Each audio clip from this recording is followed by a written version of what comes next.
जाति आखिर क्यों नहीं जाती के पिछले एपिसोड में हम चर्चा कर रहे थे भदंत कौशलयायन जी द्वारा लिखे गए लेख छुआछात की समस्या के ऊपर, जिसके तहत भदंत जी बताते हैं कि कैसे छुआछात को बनाए रखने के लिए मन घड़ंग बेसिर पैर की अवैज्ञानिक और अतार्किक कहानियों का सहारा लिया जाता है। उन सभी कहानियों और बातों को हमने पिछले एपिसोड में कवर किया था, स्क्रॉल डाउन करके आप उन्हें सुन सकते हैं। और आज के एपिसोड में हम जानेंगे कि छुआछात को लेकर हिंदू लोगों के मानसिक दिवालियापन को। तो चलिए मेरे साथ। जय भीम, मैं शालिनी और आप देख रहे हैं अंबेडकर नामा। आज का टॉपिक है मंदिर प्रवेश। अछूतपन को मिटाने के लिए जब भी बात की जाती है तो मंदिर प्रवेश प्रसंग जो हैं वो प्रमुखता से डिस्कस किए जाते हैं। तो चलिए जानते हैं आज भदंत जी के विचार इस मंदिर प्रवेश को लेकर। प्रदर्शन की दृष्टि से देखा जाए तो इधर गांधी जी की प्रेरणा से संचालित मंदिर प्रवेश आंदोलन का विशेष हो हल्ला रहा है। हिंदू हितों की रक्षा की दृष्टि से यह सचमुच प्रभावकारी योजना थी। जब अछूतों के लिए मस्जिदें और गिरजे खुले हों, ध्यान दीजिए, उस समय भी हिंदू जाति उनके लिए यदि अपने मंदिर न खोल सके तो सीधी साधी दुनियावी दृष्टि से भी ये जाति अत्यंत मूर्ख सिद्ध होती है। तो यहां हिंदुओं के मानसिक दिवालियापन का भी हमें पता चलता है। उनकी देवदर्श किंतु गांधी जी की अछूतों के आध्यात्मिक प्यास का ख्याल करके, उनकी देव दर्शन की बलवती इच्छा का ख्याल करके ही इस आंदोलन को चलाया गया था।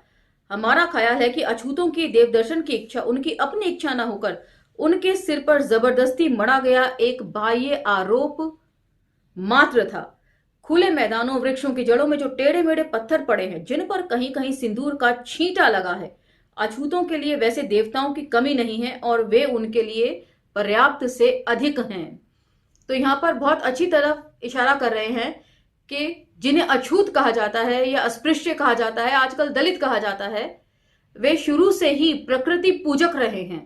प्रकृति को हर रूप में उन्होंने पूजा है। उन्हें कभी भी मंदिरों में जाकर देवी देवताओं को पूजने की कभी जरूरत महसूस नहीं हुई। आलीशान मंदिरों में बैठे हुए पर्दानशीन देवताओं को देखने की उनकी खास इच्छा नहीं। भले ही वे इन मंदिरों में इकट्ठी की हुई विभूति को या उनके दर्शन की सुंदर स्थापत्य कला को देखने के लिए उसमें जाना चाहें। तो ये बात बिल्कुल सही है। बहुत सारे लोग, हम जैसे लोग, रतन जी इतिहास पढ़ाते हैं और कला और शिल्प की दृष्टि के साथ साथ ऐतिहासिक दृष्टि से भी मंदिरों को देखने के लिए जाते हैं। वो अलग बात है कि लोग इस बात को नहीं समझ पाते और ट्रोल करने पे आमादा हो जाते हैं, जो सरासर गलत है। कोई अछूत तो 3 काल में भी कभी किसी मंदिर का पुजारी बनने की आकांक्षा नहीं कर सकता। ऐसे हालात में मंदिर प्रवेश का परिणाम सिर्फ इसके सिवा कि उनके पसीने की कमाई पर एक पुजारी टैक्स लगा दिया जाए और क्या हो सकता है। तो पुजारी टैक्स पढ़कर यहां पर बिल्कुल रेनेसां पीरियड की याद आती है। रेनेसां पीरियड से जो पहले वाला काल था उसमें भी यदि आप देखें तो चर्च में जाया जाता था और अपने हर रविवार को जो है चर्च में जाना जरूरी होता था और वहां चढ़ावा चढ़ाना या चंदा देना बहुत जरूरी होता था। लेकिन 14वीं से 17वीं शताब्दी के बीच मध्य यूरोप में खासकर जो रेनेसां काल था या पुनर्जागरण काल था, उसमें धार्मिक आंदोलन चलाए गए जिसके लिए बहुत रक्तपात भी हुआ और लोगों ने धर्मांधता से छुटकारा पा लिया। पता नहीं हमारे यहां अछूत इस धर्मांधता से कब छुटकारा पाएंगे, यहां कब पुनर्जागरण काल शुरू होगा। कट्टरपंथी लोगों के विरोध के कारण, समर्थकों की मंदिरों में स्वयं विशेष आस्था न होने के कारण, विद इन ब्रैकेट, खास ध्यान दीजिए इन शब्दों पर, किसी गांधी आश्रम में कहीं कोई मंदिर नहीं है। महात्मा ने ऐसे बहुत से आंदोलन चलाए अछूतोद्धार के लिए, लेकिन वे खुद पता नहीं उसमें कितनी आस्था रखते थे। ये भदंत जी यहां पर जो लिख रहे हैं उससे तो प्रश्न चिन्ह लगता है। और मंदिर प्रवेश आंदोलन से अछूतों को कोई लाभ न होने के कारण ये मंदिर प्रवेश का आंदोलन भारत के कुछ मंदिरों को अछूतों के लिए खुलवाकर समाप्त हो गया। अछूत ना उसमें पहले जाते थे न अब जाते हैं। अछूतों के अंदर की मानवता ने इस दया को अस्वीकार कर दिया। शास्त्र प्रमाण अगला टॉपिक है। धर्म भीरू लोगों के सहाय अथवा अनुकूलता प्राप्त करने के लिए छूत छात के भाव को मिटाने के उद्देश्य से शास्त्र वचनों का जो सहारा लिया गया है वह भी इस आंदोलन की शिथिलता का कारण हुआ है, क्योंकि सच्चाई के नाते यह स्वीकार करना पड़ेगा कि कई ऐसे ग्रंथों में जिन्हें शास्त्र माना जाता है, अछूतपन के समर्थक वचनों की कमी नहीं है। तो जाति का विनाश के समय भी हमने डॉक्टर अंबेडकर के विचार इन सब चीजों के ऊपर विस्तार से पढ़े थे।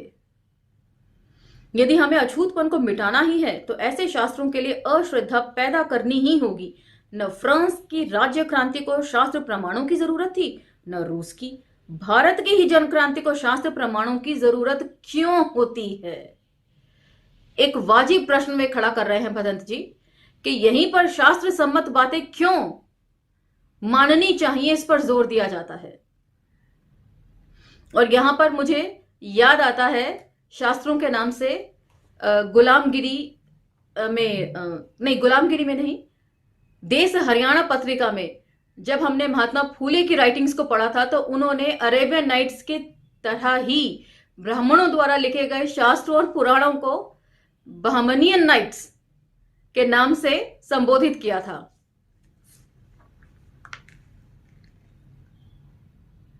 एक तरफ धरे रह जाएंगे ये सब शास्त्र, मानवीय अधिकारों की विजय होकर रहेगी। हम भी इसी उम्मीद में हैं कि मानवता की विजय हो। अगला टॉपिक है लोग क्या कहेंगे। ये जानना बहुत दिलचस्प है। भदंत जी ने अपने जाति जीवन के उदाहरण से इसको प्रस्तुत किया है कि अक्सर बहुत सारे लोग बदलाव चाहते हैं, लेकिन शुरुआत करने की जो हिम्मत है ना वो सब में नहीं होती है। सबसे पहला ख्याल आता है कि यदि हम लीक से हटकर चले तो लोग क्या कहेंगे।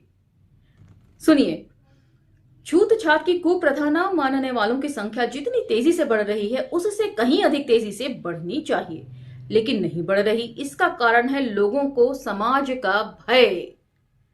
कोई 2 सप्ताह हुए एक सन्यासी आए, वह चाहते थे कि गांव गांव चरखे का प्रचार हो। मैंने कहा आपकी इच्छा स्तुत्य है, लेकिन आप पहले चरखा स्वयं सीख लें।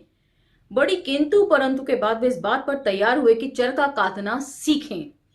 अब कहां रहें, कहां खाएं पिएं की समस्या सामने आई। कहा गया प्रसन्नता पूर्वक यहीं रहिए, भंडार में भोजन बनता ही है। वह बोले लेकिन यहां तो आप भी छूत छात मानते हैं? अपराधी की भांति बोले, मानता तो हूं। 2 एक प्रश्न करने पर कहने लगे, है तो ये सब पाखंड, लेकिन यदि हम छोड़ दें तो लोग क्या कहेंगे? संन्यास मार्ग के पथिक, समाज के बंधनों से मुक्त, शिखा सूत्र रहित, बेटा बेटी रहित, आपको समाज का इतना भय? मतलब जिनके आगा पीछा कुछ नहीं है वो भी समाज की चिंता करते हैं, समाज से भयभीत रहते हैं। भय नहीं है, केवल यही सोचते हैं कि लोग क्या कहेंगे। उन्हें अनेक प्रकार से समझाने की कोशिश की गई। वे यही कहते रहे कि यह सब तो पाखंड है, लेकिन अगर छोड़ दिया जाए तो लोग क्या कहेंगे।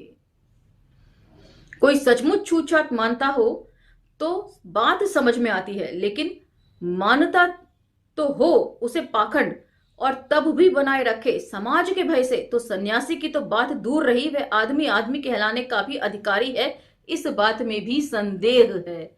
तो बहुत अच्छी बात यहां पर भदंत जी लिख रहे हैं। और इस तरह के जो दोहरे मापदंडों के साथ या डुअल स्टैंडर्ड्स के साथ जो लोग रहते हैं ना, उनको झाड़ भी लगा रहे हैं कि कैसे हम लोग दोहरे मापदंडों के साथ रह लेते हैं। एक तरफ तो हम मानते हैं कि छूत छात जो है बेकार की बकवास है, लेकिन दूसरी तरफ हम उसको बनाए भी रखते हैं इस भय से कि लोग क्या कहेंगे। तो ऐसे लोग न सन्यासी हैं और न ही इंसान होने के योग्य हैं। जो लोग छूत छात को पाखंड समझते हैं उसका प्रथम कर्तव्य है कि वह अपने विचार को कार्य रूप में परिणत करें, यदि अपने लिए नहीं तो समाज के कल्याण के लिए। क्योंकि देश में उनकी तरह के हजारों लाखों आदमी ऐसे हैं जो छूत छात को पाखंड समझते हैं, लेकिन लोक चर्चा के भय से इस कुप्रथा को घसीटते चले आ रहे हैं। यदि वे छूत छात छोड़ेंगे तो उन हजारों लाखों आदमियों को सहारा मिलेगा और छूत छात के भूत का जल्द से जल्द अंत किया जा सकेगा। और यदि समाज का भय भूत की तरह उनके पीछे लगा रहा तो उन्हें सोचना चाहिए कि आलोचना तो उनकी इस समय भी हो रही है जब वे छूत छात को मान रहे हैं, छोड़ने पर भी उनकी आलोचना ही होगी। तो बहुत अच्छा कंपैरिजन कर रहे हैं कि जब आप मान रहे हैं छूत छात को तो भी आप गाली सुन रहे हैं, आप छोड़ देंगे तो भी आप गाली सुनेंगे। तो कौन से काम को करके गाली सुनना ज्यादा बेहतर है। छोड़कर ना, अंतर केवल इतना होगा कि उस समय उनका मन भी उनकी निंदा कर रहा है, फिर केवल बाहर के चंद लोग उनकी निंदा करेंगे। अपने अंतरतम की फटकार नरक की यातना से भी बढ़कर होती है। कुछ लोग कहते हैं इतने दिनों की कुप्रथा धीरे धीरे जाएगी, तुम इसके लिए इतने बेसब्र क्यों हो रहे हो? मेरा निवेदन है कि मैंने अपने आप को उस चमार की स्थिति में रख कर देखा है जिसे कुएं की मेड़ पर चढ़ने नहीं दिया जाता, उस धोबी की स्थिति में रख कर देखा है जिसके छूने से पानी अपवित्र हो जाता है, उस मुसलमान की स्थिति में रख कर देखा है जिसके पास बैठे रहते हम अपना पानी नहीं पी सकते, निर्लज्जता पूर्वक कह देते हैं मियां साहब जरा आप दरी से नीचे उतर जाते। उस वैश्य की स्थिति में रख कर देखा है जिसके यहां पके हुए शुद्ध दाल भात को ब्राह्मण देवता नहीं खा सकते जब तक वह हलवा पूरी में परिणत न हो। तो यहां पर जो है वो सबसे ज्यादा लालच जो है तरमाल खाने का, वो ब्राह्मणों को ही है। ब्राह्मणों ने इस व्यवस्था को, ब्राह्मणवादी व्यवस्था को सुचारू रूप से बनाए रखा है केवल अपने फायदे के लिए। और यह सब देख सुनकर मुझे असह्य वेदना हुई है, इसलिए मैं सचमुच स्वराज्य के लिए इतना बेसब्र नहीं कि जितना इस कुप्रथा का अंत देखने के लिए। तो ये सबसे इंपॉर्टेंट बात है जो भदंत जी कह रहे हैं कि स्वराज्य तो मिल ही जाएगा, सबसे पहले आप इंसानियत को आजाद करिए, सबसे पहले एक इंसान को इंसान मानना शुरू करिए। तो यहां कमेंट सेक्शन में भी बहुत से लोग जो है वो डॉक्टर अंबेडकर के ऊपर छींटाकशी करने से बाज नहीं आते हैं कि जब पूरा देश जो है वो स्वराज आंदोलन में लिप्त था तो तब भी डॉक्टर अंबेडकर जो है वो अंग्रेजों का साथ दे रहे थे। वो साथ नहीं दे रहे थे, वो अपने लोग जिन्हें इंसान मानने से भी इनकार कर दिया गया हजारों सालों से, उनके अधिकारों की मांग कर रहे थे। और वे जानते थे कि सरकार में जो होता है, जो सरकार चलाता है, वही उन मांगों को लागू भी करवा सकता है। तो ये छोटी सी बात शायद कमेंट सेक्शन में कमेंट करने वालों की समझ में नहीं आती। लोग दोहराते हैं धीरे धीरे होगा। जानते हैं आपकी ये बात सुनकर आज का अछूत क्या कहता है? वह कहता है यदि आपको अपने समाज के इस कलंक को, इस अछूतपन को कुछ दिन और बनाए रखना है, जल्द से जल्द नहीं मिटाना है, तो कुछ दिन के लिए अब आप अपने आप को अछूत बनाकर रखिए। और इसके आगे वो जो एक्सप्लेनेशन दे रहे हैं, यदि सचमुच ये लागू हो जाए तो जो मुट्ठी भर सवर्ण है उनकी क्या हालत होगी, कभी सोचा है आपने? नहीं सोचा? तो भदंत जी के शब्दों पर ध्यान दीजिए। आज से यदि आप हमको छू देंगे तो हम ठीक वैसे ही स्नान किया करेंगे जैसे हिंदू धर्म के एक मान्य नेता सभा में अछूतों को गला लगाने के बाद घर जाकर करते हैं।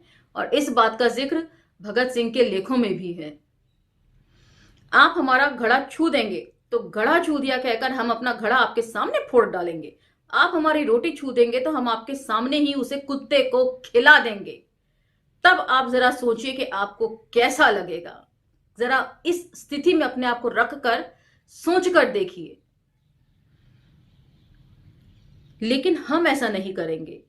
उसके पीछे क्या कारण है जानिए। हम निर्धनों के पास इतने वस्त्र कहां होंगे कि हम सचैल स्नान कर सकें? कहां इतने घड़े होंगे कि आपके छू जाने से उन्हें फोड़ सकें? कहां इतनी रोटियां पाएंगे कि आपके हाथ लग जाने से उन्हें कुत्तों को खिला सकें? और फिर हम यह भी जानते हैं कि अछूतपन का कलंक, ये छुआछात का महारोग दूसरों को अछूत बनाने से दूर न होगा। तो ये जो बात है, ये जो मानसिकता है यहाँ के मूल निवासियों की, यहाँ के दलितों की, वो बयां करती है कि यहाँ पर किसी को दूसरे को अछूत बनाने का नहीं मन करता है। लेकिन यदि किसी को छूत छात सचमुच ही बहुत प्यारी है तो आज के अछूत कल के अछूत न रहेंगे। दूसरों को अछूत समझने वाले अब अपने सर पर इसे सहरे को बांधें। एक बार अछूतों की स्थिति में अपने आप को रख कर देखिए, सोच कर देखिए, और तब बताइए क्या वाकई जो आप इसको बनाए रखने की बात करते हैं वो सही है? क्या कोई नियम नहीं? अगला टॉपिक है। अब वे कुछ खान पान के नियम यहां पर भदंत जी बताएंगे कि जिसके चलते आपको पक्की रसोई और कच्ची रसोई तक जाने की कोई जरूरत नहीं है। खान पान को लेकर ये ऐसे नियम है जो सभी को मानने चाहिए। कोई कोई पाठक खींच उठेंगे, अच्छी वर्ण संकरता फैलाई जा रही है, जहां जी चाहे पियो, जहां जी चाहे खाओ, खान पान का कोई नियम नहीं। ऐसी बात नहीं। खान पान या यही अविचार पूर्वक करने की चीज नहीं, उनमें बारीक से बारीक विचार की आवश्यकता है। उस दिन मेरे साबुन से हाथ धोने पर एक भाई बुरी तरह क्रुद्ध थे, लेकिन अपने स्टेशन के प्लेटफॉर्म पर पड़ी कंकड़ी में हाथ रगड़ रहे थे जहां सब लोग थूकते थे। तो आपको याद होगा, बहुत से लोगों को बचपन में कहा जाता होगा राख से हाथ धो लो, मिट्टी से हाथ धो लो।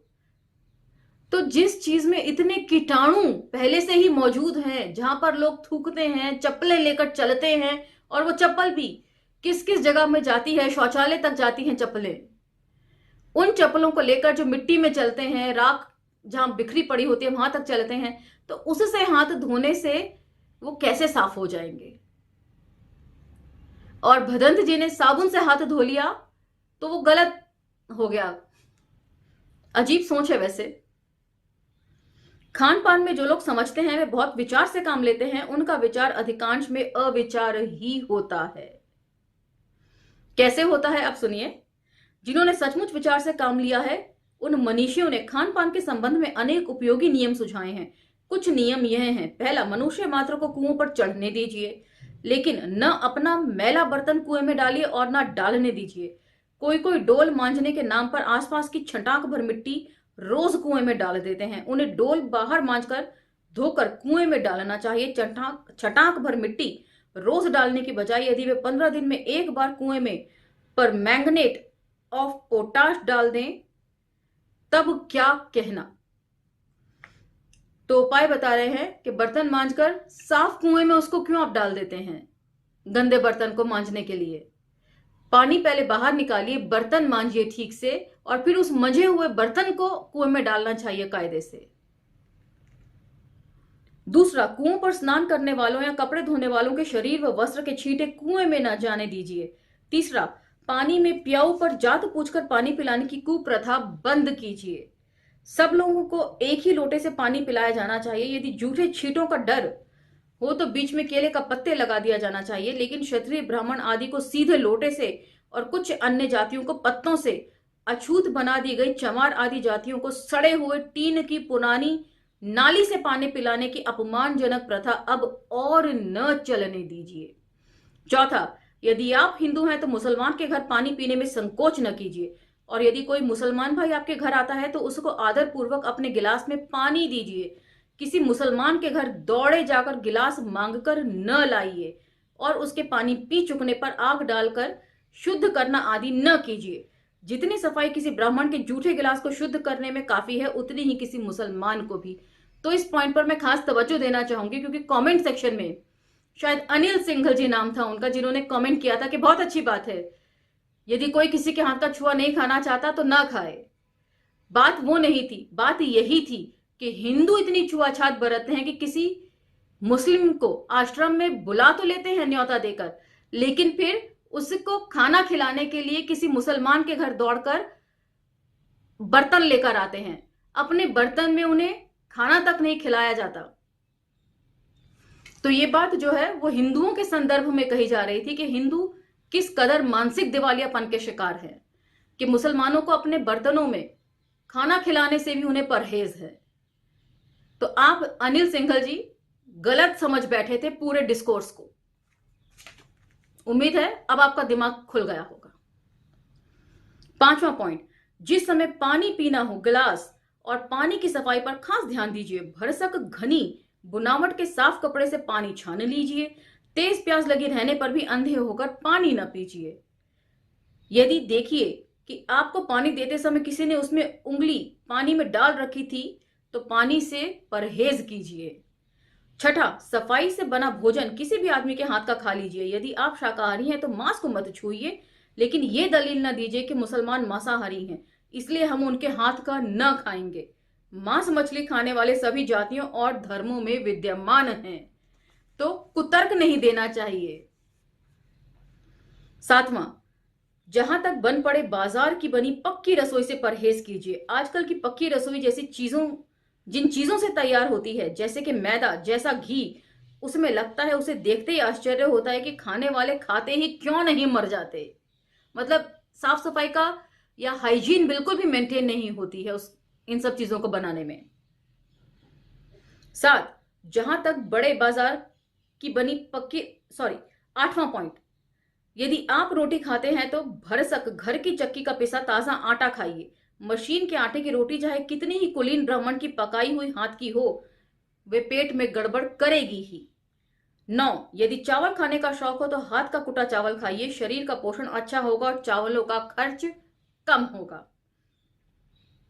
10, जो कुछ भी खाइए समय पर खाइए। स्टेशनों पर रात के 12 बजे गर्मा गर्म पूरी की आवाज लगती है और बारातों में रात के 2-2 बजे तक भोजन कराया जाता है। हम लोग समय पर भोजन करने के लिए कितने पाबंद हैं। सवाल कर रहे हैं कि खान पान में यदि आपको नियम बरतना है तो सबसे पहले क्लॉक का नियम बरतिए कि समय पर खाना खाइए। 11, ये पॉइंट बहुत रोचक है, ध्यान से सुनिए। खाने को चाहे जो मिले और जितना भूख रख कर खाइए। श्राद्धों में ठूस ठूस कर खाने वाले को ब्राह्मण समझने की गलती बिल्कुल ना कीजिए और ब्राह्मण देवता को खिला खिला कर मार डालने को तो स्वर्ग का रास्ता समझिए ही नहीं। तो ब्राह्मण संस्कृति का मतलब तिलांजलि दीजिए उसे। 12, फल भर पेट खाइए और फल कम मिले तो हरे साग पर निर्वाह कीजिए।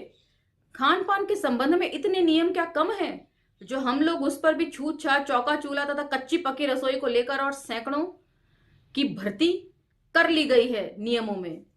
तो बहुत अच्छी तरीके से बात बता रहे हैं कि हाइजीन मेंटेन करना चाहिए और खाने के मामले में वक्त की पाबंदी होनी चाहिए कि समय के हिसाब से आप खाना खा लें।